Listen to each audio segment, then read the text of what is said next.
All right, here we go. Hello, folks. Hello. Hello, What's Turbo. up? Hello, Frank. Hi. Are we slapping a number on this?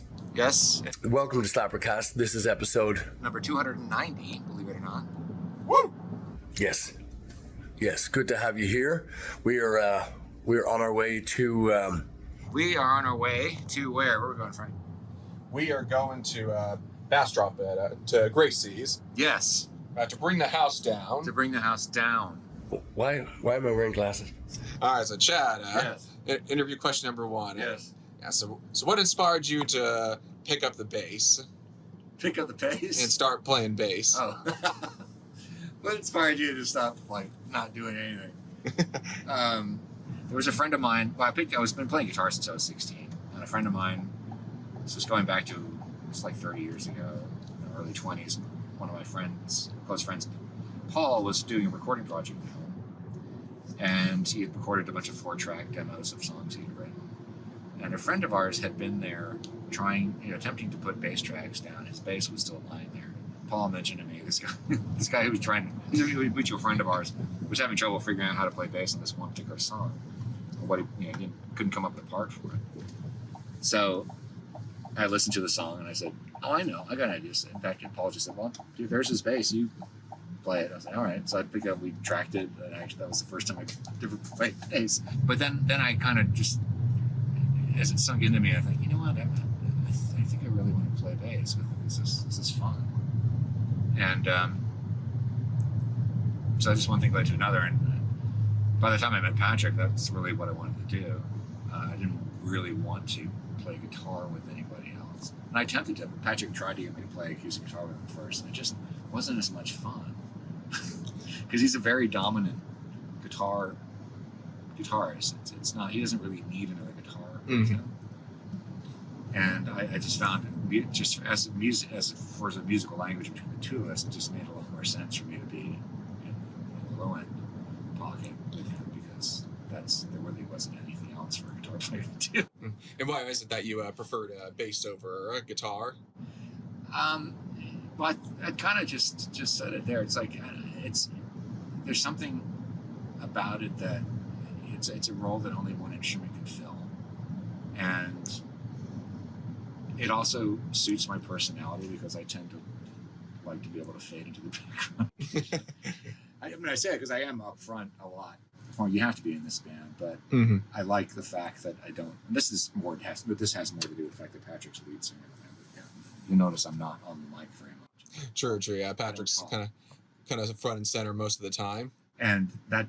Because I'm totally going off topic now.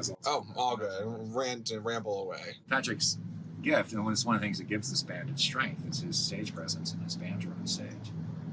The last thing we want to do as members of the band is to trip him up or get in his way or interrupt him. Mm-hmm. It can be funny occasionally, but most of the time I'm off the mic reacting to what he's doing. And I love that because I don't like speaking publicly. So it works out really good for me. Again, I can do it if I have to, but Patrick is such a ridiculously talented public speaker that it doesn't make any sense for anybody else to do it. Mm-hmm. But a bass player just seems to fit that role, I think, more naturally than a guitar player, or I don't know. Yeah, I hear you. Kind of being more background. It's like, I would imagine it's just like the average listener, it's like they're hearing guitar way more than bass, just because of the range and the nature of the instrument. I'm also just not really suited to being a guitar player because I'm not really.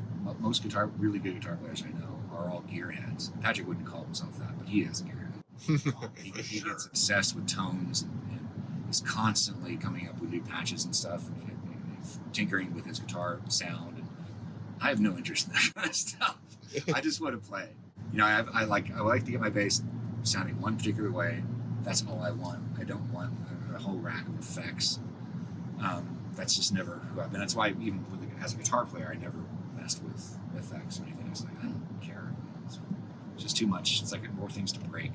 So, fair enough. But I understand. I mean, guitar players, guitar is, especially electric guitar, is such a dynamic, multifaceted instrument that you have to have that personality to really get all that out of it. Mm-hmm. Patrick has it. I don't.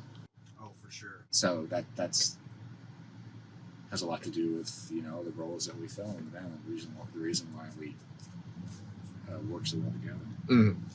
So If he didn't start a conversation once a week with, "Hey, I cleared all the Yes. sounds on the board," I'd be like, yeah, "Are you sick? yeah. You feel all right, man?" Yeah. What about you? What got you started playing trumpet? Perfect question. Let's see. So what inspired me to start playing trumpet was, well, first I played what was called the cornet, so a smaller version of trumpet, but basically the same instrument, same finger combinations to play all the different notes. Mm-hmm. Yeah. So what inspired me to play cornet was my elementary band teacher, who like taught us like flutophone, recorder at first, and then when I was nearing third grade, she figured that I'd be good at playing the cornet. So I started with that, and then played that through the rest of my elementary school days, and then come middle school, I switched over to trumpet, which is what I play at the shows most often. Mm-hmm. And yeah, from there I kept playing in like the classical kind of wind bands, and then also middle school I was introduced to jazz band kind of music and jazz in general. So then fast forward to high school, we played in both like the classical and the jazz bands there, and then also kept that up in college a little bit, more so on the kind of the classical side. Cool. And then grad school. For about 47 miles, continue straight. Classical and jazz band, so pretty much had like all these years and just of this kind of classical training and jazz training as well, and just through that I played pieces of just various difficulties, with some with very challenging high ranges and some kind of more in the I guess comfort zone, for lack of a better phrase. What's like one of the most difficult or challenging songs you've had to play? Difficult, most challenging songs. Let's see. What's a challenging song? There's a jazz song called. There's a couple that comes to mind. There's one called Dahoud, Daahhoud, which is quite a trumpet feature. Oh. I believe it was Clifford Brown who had like the famous like definitive recording of the jazz standard. Okay. It's a pretty kind of fast up tempo song, and it kind of hops off, goes from like the low register in the trumpet to the kind of higher register. In a pretty quick amount of time. Wow. At least in that main riff, you kind of have some notes in the middle, so could be harder, but it's definitely not a beginner song. You ever try to play Flight of the Bumblebee on trumpet? Honestly, I have not, but that would definitely be a hard one. That's hard for any instrument, I think. Yeah. And a song that would be hard for any instrument as well is John Coltrane's Giant Steps. Oh yeah? That one, like the melody at first, like it's too hard to play, but then once you get into the solo, it's like basically like a chord changing every 2 beats or so. Like if you listen to the John Coltrane version, it's like the solo goes like, it starts like and it goes very fast. Like I know I would have to listen very closely to like pick out every single note in that solo. Wow. But definitely good song overall. And I think if I remember right, Giant Steps is like considered one of like the hardest songs in the jazz repertoire. Really? Okay. Wow. An easier one on the completely opposite end of that spectrum is So What by Miles Davis. Yes. I love that track. I love that whole album. It's been a while since I listened to it. Yeah, Kind of Blue. Yeah, yes, really. Kind of Blue. It's one of the only jazz albums I actually own. I have some Charlie Parker. Yeah, another good jazz musician. Yeah. It's been a while since I listened to that stuff. I've listened to a good amount of Chet Baker. Oh, cool. Really great trumpet player. He also has a really good singing voice as well. Oh, really? So I kind of feel like I can kind of relate to his musical experience a little bit. You know who's a really good jazz cat? He died way too young. I'm trying to remember. Oh, Vince Guaraldi, who did the Peanuts. Yeah, really good music. Really great composer. And what I didn't know is like there's a couple songs that have actual vocals on it, like Joe Cool and some of the later Charlie Brown cartoons. He actually sings on that stuff. And he has such a great voice. In the Peanuts soundtrack? Yeah. Like some of the latter, like the Charlie Brown cartoons that came out in the mid-70s, I think he actually sang. on some of those things. Very cool. And I would love to. And I don't know if I think even on his solo stuff, he didn't really sing very often. Anyway, sorry, I'm getting you off track. Oh, all Sorry. good. Yeah, really great jazz music. Yeah. For sure. Yeah, I love that guy. What about you, Turbo? So, I was thinking about that while you guys were talking too. I was in 4th grade, and they go over like the performing arts or the arts, like the electives in school, and you had to pick one. And I'm like, oh man, I want to do band, and I wanted to play saxophone, and I remember, and it was $40 to rent a saxophone from the school, and I remember my parents were like, well, I want to make sure you want to do this, and so like we went to the music store, and I don't remember all the details, but they have like the bucket of drumsticks, and I think they were like $2. She's like, my mom's like, you're playing drums. And Is it $40 for like a week? no, I don't remember how long. I think the school semester or something. You know, it wasn't a lot of money. It's just, you know, and It's funny. you know, I guess back then $40 was a lot more than it is now. But Very true. And so it was kind of interesting because I picked it up pretty quick, but one thing in the band is they don't spend a lot of time on the percussion section, especially at the beginning.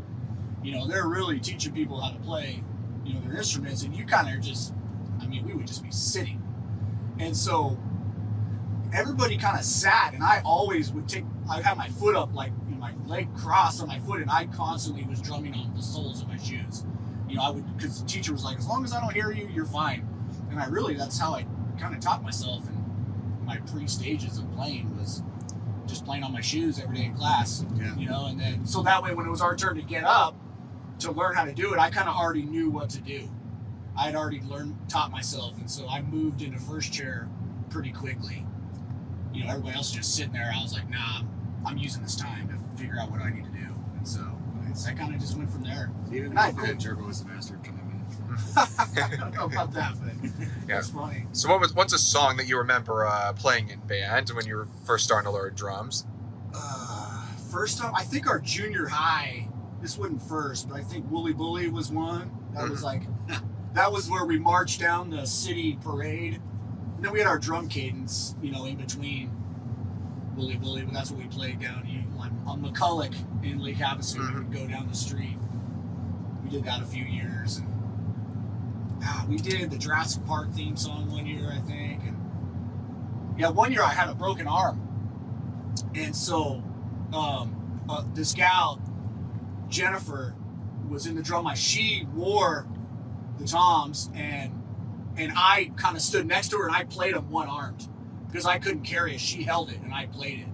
That was kind of cool. I have a story to relate to that in a little bit. Once you finish your story. No, you're good. That's it. It's but man, I haven't thought about that stuff long time. Actually, I've told the story about my first concert with Huey Lewis. Yeah. My mom took me, and my band teacher was at that concert, Mr. During. Oh. You know, I've told that on the SlapperCast before, but we were up on our seats, and then I was like, what? And he's on the Jumbotron. I'm like, that's my band teacher. And I just went like, you know, when you're a kid and they go from being, I don't want to say dorky teacher, because I always thought he was kind of cool, but you go from teacher to like, oh my God, they're a real person. They're cool. Yeah. You know, I thought he was just the coolest. I was like, oh man, he's at this concert freaking out. Like, he is so cool. That probably helped me kind of lean into, Yeah. because then I was just like, whatever he says, I'm going to do. Like, Right. you know what I mean? Like, I thought he was just Yeah. so awesome. Oh man, having a teacher you respect is Absolutely. priceless.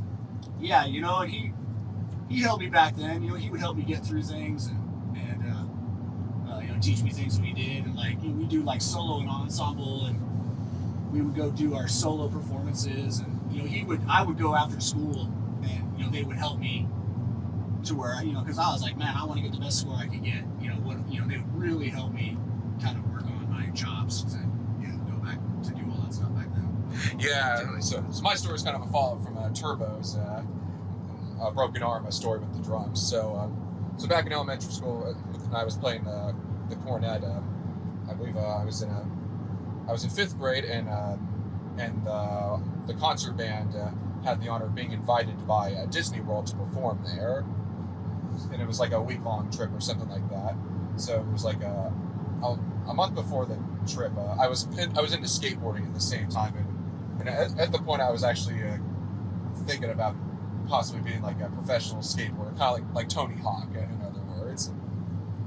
But then a month before this trip, I was like practicing going over a skateboard ramp, and one of the times I successfully got over the ramp on the skateboard, I ended up falling off the skateboard, and I landed on my left hand, and I ended up breaking my arm. So I had to go to the hospital that evening, and yeah, it was definitely a disappointing evening because like I was originally was planning to go to a birthday party, but then that didn't quite work out.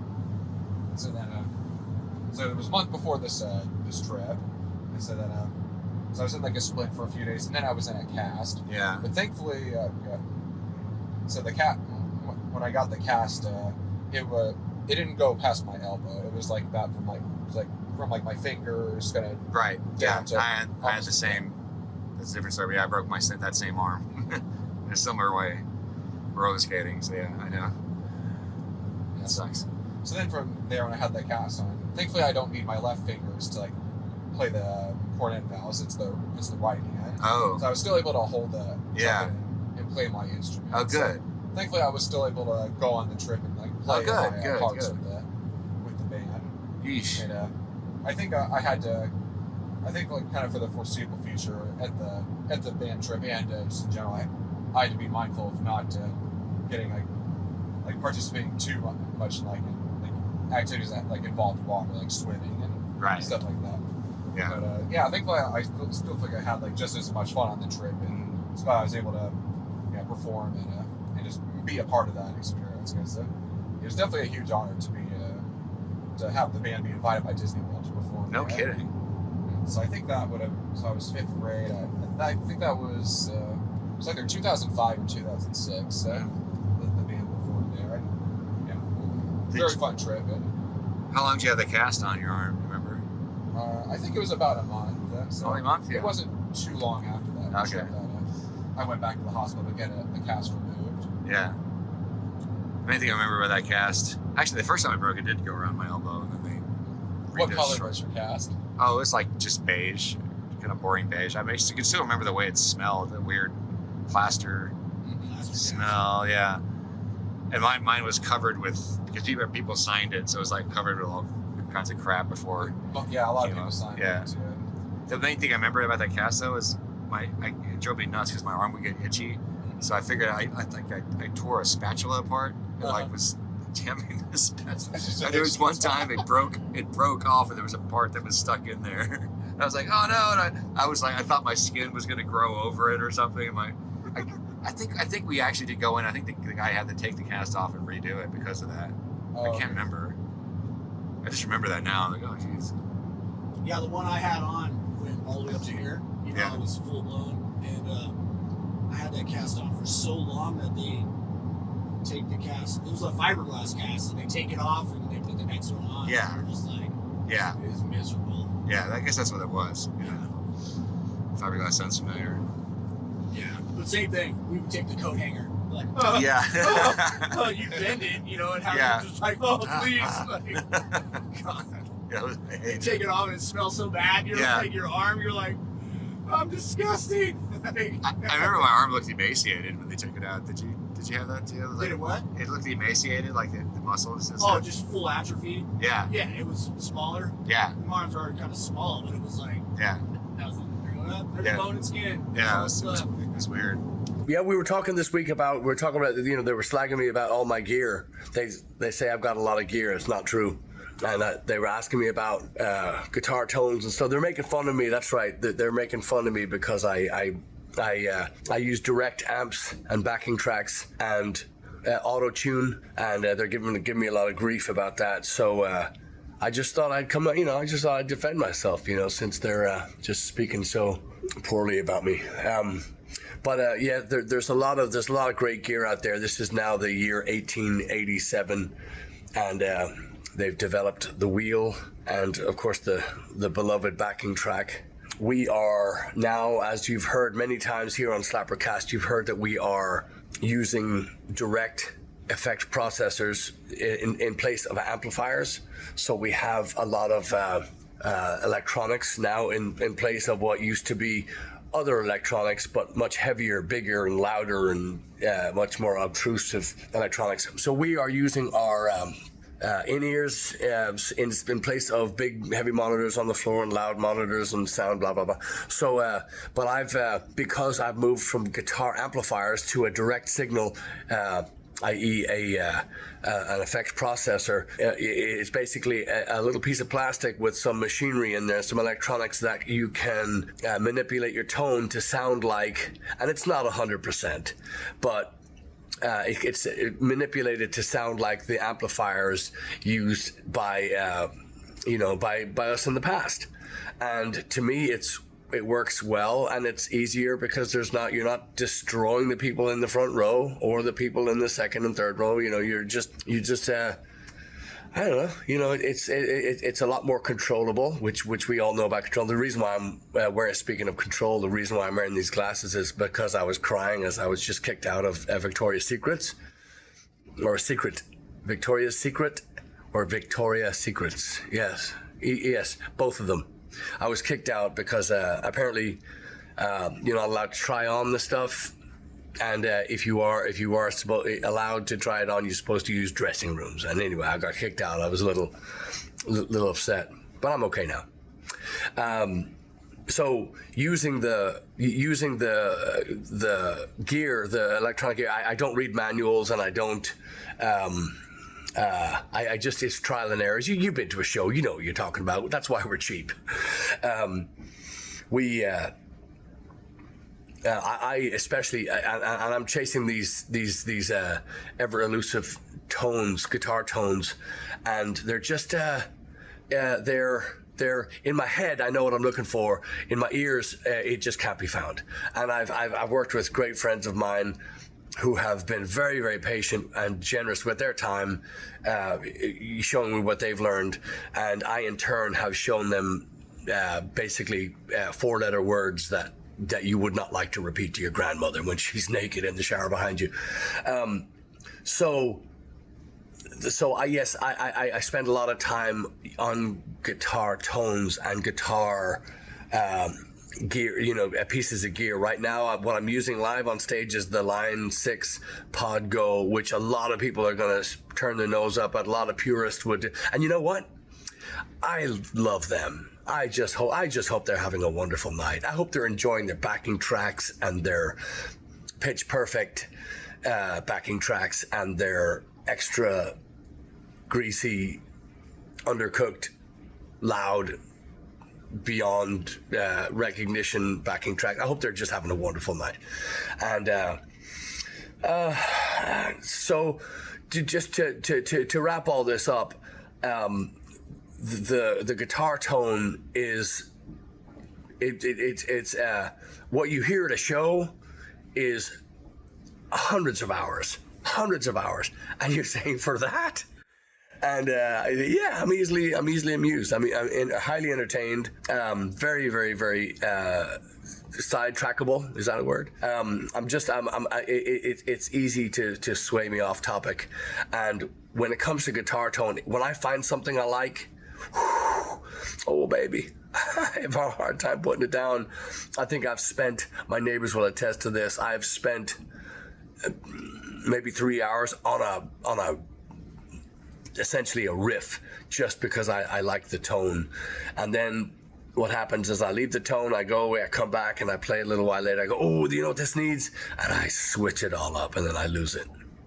So anyway, long story. It's already been a long story, but let's shorten all this crap to say that I will still be messing with other pieces of gear. I will be going back and forth to my Fractal, which I've had great fun with, the Fractal AX8 effects processor. I'm going to be going back to that to test some other tones, and also my HX Stomp, also my amplifier. There are many of them. Anyway, I'll be going back and forth on those. I would like to just tell you that we are so glad that you're here on SlapperCast, and I hope that you're having a wonderful day. And if you're a purist, and if you play through a Fender Deluxe and you got your super nice dude to tell you, I'm so happy for you, just go and play something sweet and dedicate it to your mother, because that's what I do.